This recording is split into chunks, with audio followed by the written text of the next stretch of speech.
khoan thổ. Ôi nó xua lại. Nó xua là khô.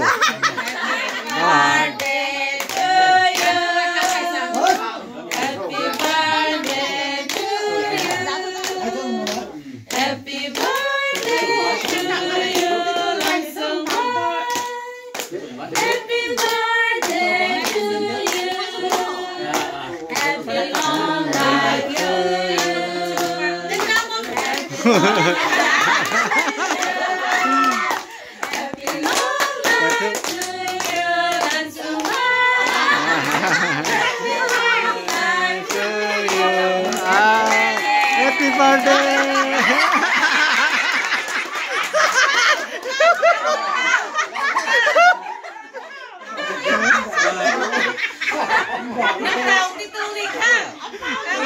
Ang tao dito dito. Ang tao dito palaw dito.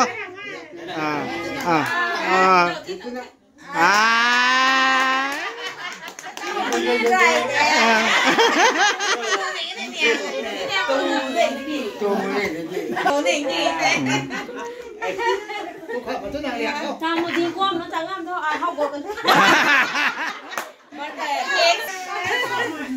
Kia tôi bắt được ấy phẩu.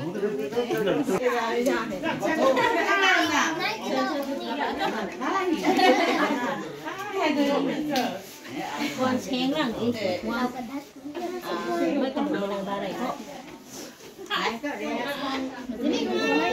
nó thay mày cày trăm có sụp bạc ra bên này Em tìm thi mà nó đi anh ấy em muốn đi cùng